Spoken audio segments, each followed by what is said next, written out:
Hello, healers. My name is Ben, and this is the Moss Report.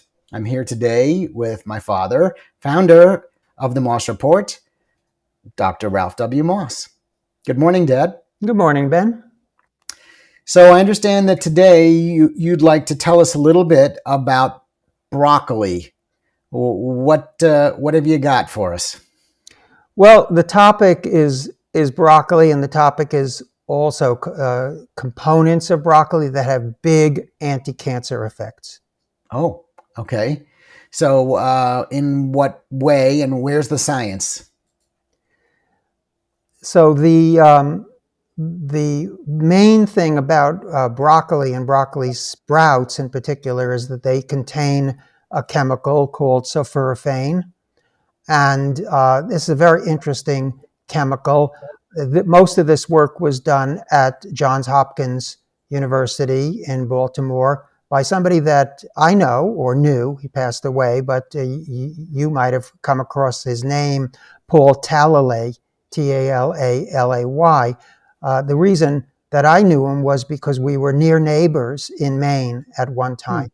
And in fact, there's still a Talalay forest in the couple of towns over from where we lived. So he discovered this molecule, He discovered. sulforaphane? I'm not sure that he discovered the molecule, but I'm not sure. But he Okay, certainly did the most of the work on its anti-cancer effects, and I which were see. so deep and so profound that Hopkins, which is a very conservative, like most great medical universities, very conservative, but they gave him a laboratory. The Brassica, I think it was called the Brassica laboratory, meaning those are the vegetables like broccoli and similar cruciferous vegetables. And he, for about 20 years, ran this world-class center of analysis of broccoli vis-a-vis its anti-cancer activities. So if you look up broccoli and cancer, I would say that the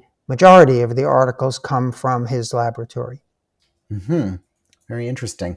So what can you summarize for us what his discoveries were or what you've been able to find out further to that research? Well, broccoli and sulforaphane in particular have a very profound effect in killing cancer cells and inhibiting cancers. And, again, there's dozens of studies, but I think the more important study from my point of view was the one done at the University of Michigan by Max Wicha, the director of the Comprehensive Cancer Center there, showing that broccoli and sulforaphane kill cancer stem cells. Hmm. Okay. And just a little background, I guess that's also a fairly conventional facility that you're talking about. This is not Very somebody's, little basement operation. right. It's It's a major right. research and treating hospital as well. Probably the outstanding cancer center in the Upper Midwest, or certainly one of them. One of them. I don't know how you define Upper Midwest, but it's certainly major thing. And Max Wicha is a world-class scientist who was chosen when they came to start their cancer center. He was chosen to be the first director of it. So we're talking about, Nobel laureate quality research that was done. I was so lucky that it fell into the hands of these highly capable and imaginative people who had the guts to go ahead and do this study because it was bound to be controversial. And one of the reasons it's so controversial is that chemotherapy and also radiation therapy don't effectively kill cancer stem cells. So you're saying, if we were addressing Dr. Wicha or Dr. Talalay, you're saying that you have a common vegetable that everybody can purchase in the supermarket that will kill these highly malignant, dangerous stem cells, but that our chemotherapy doesn't do that at all. You can see how revolutionary that finding is, even if it's couched in very careful scientific terms. I just find it very interesting that these conventional, what you would consider mainstream, or Yep. the bastions of conventional treatments would be even doing this type of research. Into sulforaphane, as you said, and then into the world of cancer stem cells, which has still sort of not really permeated the knowledge base of most conventional oncologists and oncology centers. So, but for our audience who may not be familiar with the term cancer stem cells, first of all, let me just say that this is a key component of what we're calling the Moss method. And shameless plug, you can learn more about that at themossreport.com. But most people, I think, don't know what cancer stem cells are. Could you give us sort of the quickie overview of what a cancer stem cell is and what its role is in cancer? The cancer stem cell perpetuates the cancer. It survives the conventional treatment. It is the source of the recurrence of cancer, the tragic recurrence of cancer, of tumors. And it basically directs the cancer as a whole. It does more than that, though, because stem cells are cells that regenerate themselves. They reproduce themselves and produce another cell, commonly called a daughter cell. So they have the capacity to keep themselves, their line going, but also produce another cell that has a specialized function. So the cancer stem cell is more than the general of the cancer army. It's also the recruiting office of the cancer army. So this is how tumors form. That's a very, very predominant theory, I would say, of the shape of a cancer, is that it's directed by the cancer stem cells. Now, as a layperson, and if I hear the term stem cell, I think of a cell that can become any other type of cell, or it can change itself from one to another. Is that a property that these cancer stem cells have as well? Yes, it is.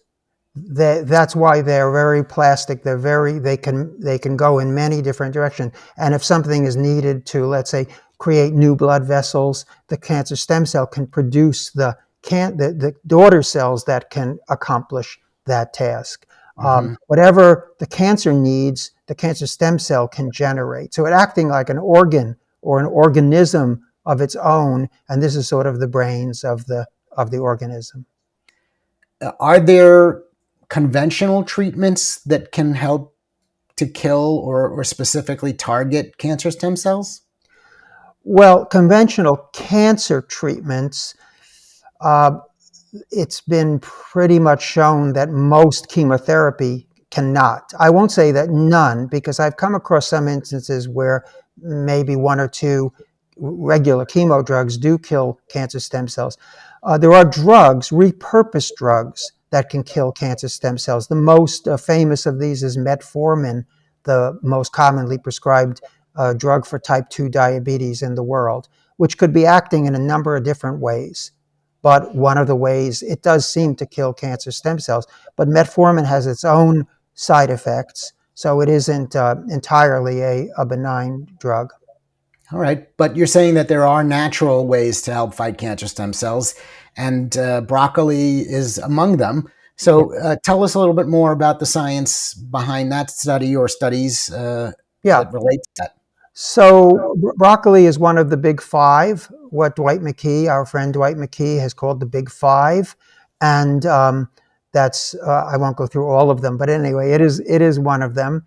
And then I did want to call your attention to a paper from 2010 coming from Max Wicha's group at the University of Michigan. And if I can, I'd like to just sort of quote and summarize from that, Ben. Sure, go ahead. So what they say is that the existence of cancer stem cells in breast cancer, they're talking specifically about breast cancer, has profound implications for cancer prevention. In this study, we evaluated sulforaphane, a natural compound derived from broccoli and broccoli sprouts, for its effectiveness in inhibiting breast cancer stem cells and its potential mechanism. So in the laboratory, and we'll get to the question, the clinical effects, in other words, we'll get to the question of what it does to actual human cancer patients, but just let's bear with me for a moment and we'll talk about what happens in the laboratory. The sulforaphane decreased the population, certain of cancer stem cells, by 65% to 80% in human breast cancer cells. It reduced the size and number of a certain kind of cancer stem cell by 8 to 125 fold, and produced that was for the size, and for the number of these cancer stem cell like things, 45 to 75% reduction. And injections of this into the mice eliminated breast cancer stem cells in living animals, and therefore stopped the tumor growth after reimplantation of the cancer cells. So in other words, once this had taken place, even if you reimplanted tumor cells into a mouse, it wouldn't grow, apparently because the cancer stem cells had been killed. So the conclusions were that sulforaphane, obviously derived from broccoli, inhibits cancer stem cells and has a beneficial effect in terms of the markers of cancer stem cells. These findings, and I quote, support the use of sulforaphane for chemoprevention of breast cancer stem cells and warrant further clinical evaluation. This was a paper from Clinical Cancer Research, one of the top journals in the field, 2010, and we'll give the reference below. Yes. Well, that's compelling. So that was in a lab, and that's very encouraging data. But how does that translate into what could be actionable for someone in our audience who maybe is dealing with a diagnosis? I mean, should they just be binge eating broccoli, or should they look to get this in an extract or a supplement form, and or is it inconclusive in terms of the science around how it affects humans because it was only a mouse study that you referenced right there? Yeah, it's not entirely inconclusive. I think the data, as with all natural agents and all natural supplements, we've talked about this before, Ben, that when it comes to prevention, it's probably sufficient to use just the sources in the diet, the broccoli, the cabbage, the Brussels sprouts, and especially the broccoli sprouts, because they're about, I think, if I remember correctly, about 200 times more sulforaphane in them than in just plain broccoli. Mm-hmm. But for treatment, it's a maddening thing that these discoveries were made decades ago. Paul Talalay was talking about this maybe 25 years ago. Max Wicha was talking about this almost 15 years ago. And we still don't have a single competent, rigorous clinical trial on this. But I do very much want to bring the audience's attention to a clinical trial that was done in Germany a couple of years ago, because even though it isn't enough for scientists to hang their hats on, but I think the audience will be very, very interested in what this showed. So let me walk you through that. It was called the POUDER pilot study. POUDER, in this case, being spelled POUDER. It was published in 2020.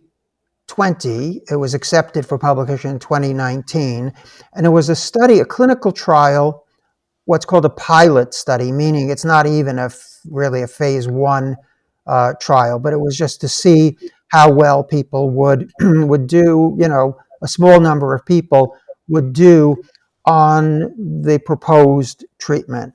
So the patients were all patients with cancer of the pancreas, pancreatic ductal adenocarcinoma, to give the technical term. And of course, as most people know, that's a very aggressive type of cancer. And so in Germany, in Heidelberg, which is the sort of the Harvard and the Yale of cancer centers in Germany, 40 patients who were getting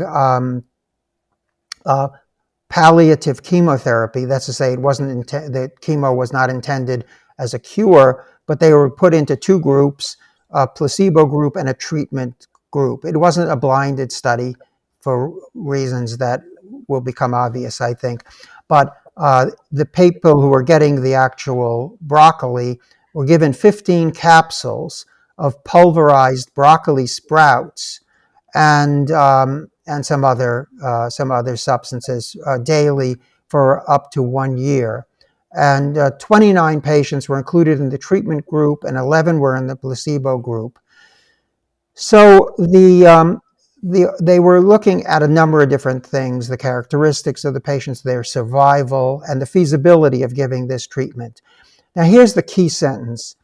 Compared to those in the placebo group, the mean death rate was lower in the treatment group, meaning in those pancreatic cancer patients who got the broccoli sprout pills. Okay, during the first 6 months after the intake, well, on day 30, 18% of the patients with the pancreatic cancer had died who got the placebo, and 0% of those who got the broccoli. On day 90, that's to say at 3 months, these were very advanced patients. 25% of the patients who were in the placebo group, that's to say were not getting any effective additive treatment, 25% had died, and 0% had died in the broccoli group. And on day 180, which is the 6-month mark, 43% of the patients in the placebo group had died, and 25% of those in the supplement group had died. So it was about half at the 6-month point. There was obviously it was a statistically significant higher survival rate in those getting the broccoli, but there was a high dropout rate, 72% in the treatment group and 55% in the placebo group after 1 year. So this was disappointing. Why would 72% of the people drop out in the treatment group? Well, the intake of 15 capsules per day was difficult for some patients, I'm quoting, and the broccoli sprouts sometimes increased digestive problems, nausea, and vomiting.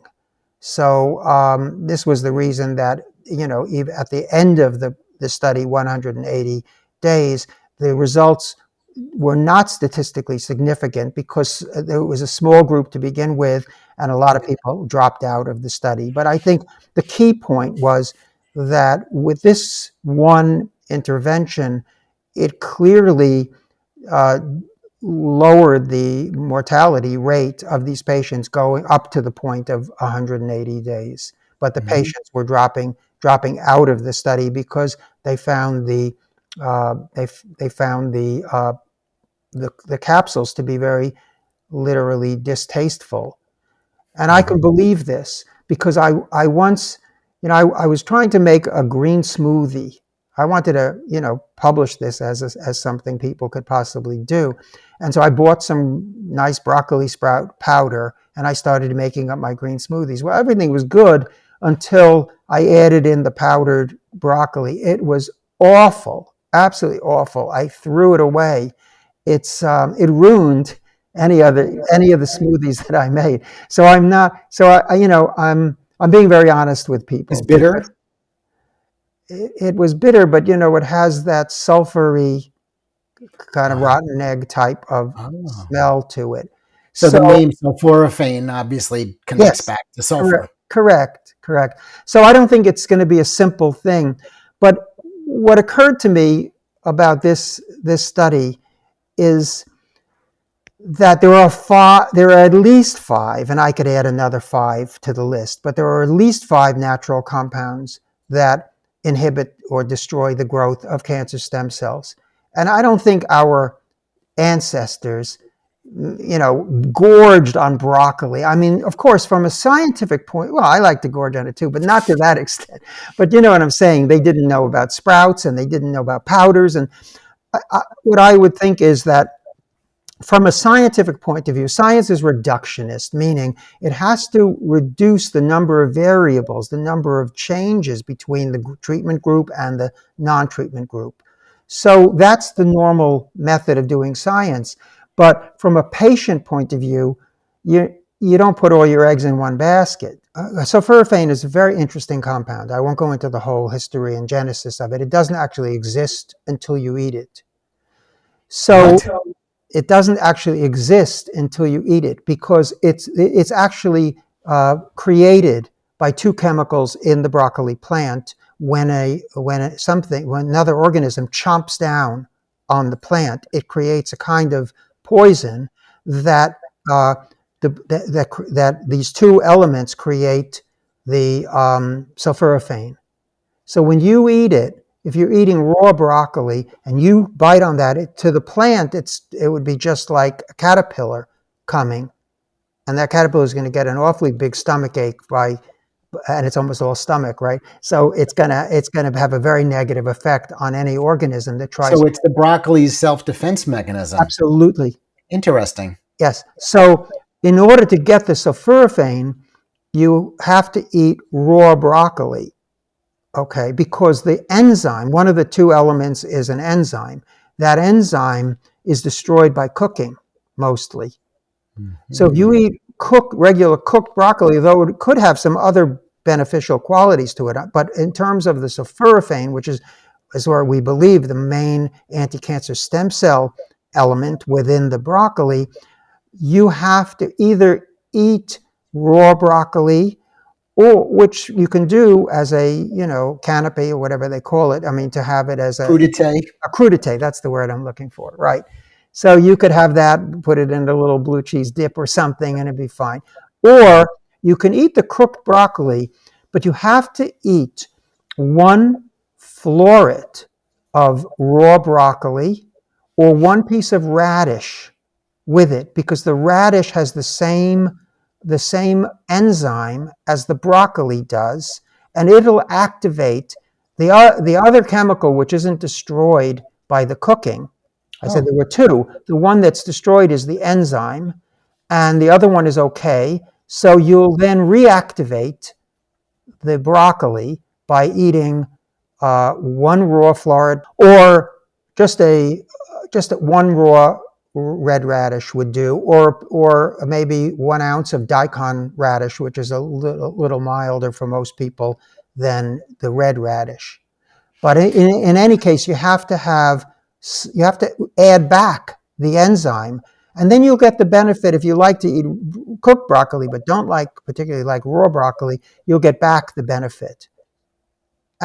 Or you can, the other easy way is now it's generally available all over the country, if not the world, broccoli sprouts. And then you can, since eating salads is a very good thing, you can sprinkle that liberally on your salad, and you'll get 200 times the amount by weight, the amount of sulforaphane in the broccoli sprouts. And by the way, as far as I understand it, every time you buy broccoli sprouts, because it's patented by Johns-Hopkins, you're actually making a little contribution to Johns-Hopkins Medical University. Is there a way to grow a broccoli sprout yourself if you wanted to do that? I tried it a few times, and they got moldy, which didn't happen with the mung bean or the other alfalfa sprouts. I found them a little difficult. I'm no expert, so I was probably doing something wrong. Maybe you need to boil, sterilize the bottle better or something. But in any case, that my experience was. But they do sell them at the store. Absolutely, and also broccoli seeds.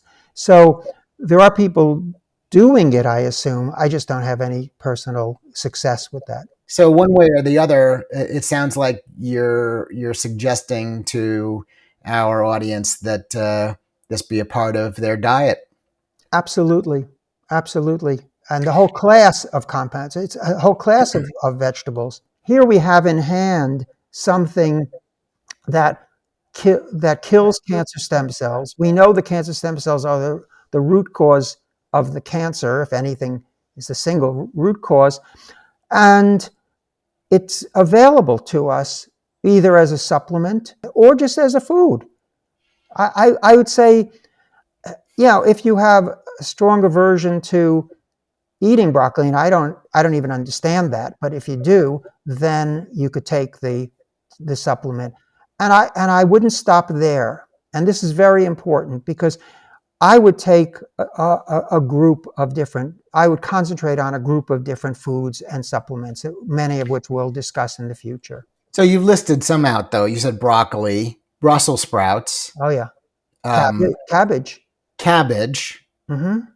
And broccoli sprouts. And it's sort of low-hanging fruit or vegetable that I think it makes sense to be eating regularly if one is really actively trying to have an anti-cancer diet, which why wouldn't you? It's sort of a no-brainer. So unless there's anything else you want to add? No, I would do this as part of a holistic program. I think we have to untrain our minds to think in terms of magic bullets and think more in terms of the whole body, mind, spirit effect. Hippocrates, the Greek physician, said, let food be thy medicine and medicine thy food. So you want to approach this from the point of view that this is something you can do. It doesn't mean to negate everything else that the medical doctors are doing. But this is in your hands and in the people who cook for you in their hands. So I would stick with that and, let's do the things we can do ourselves to benefit us and make our treatments more effective. Well, thanks, Dad. I very much appreciate all of that info. And for now, for the Moss Report, I'm Ben Moss. How are you healing today? Thank you for watching. We really appreciate all of the support.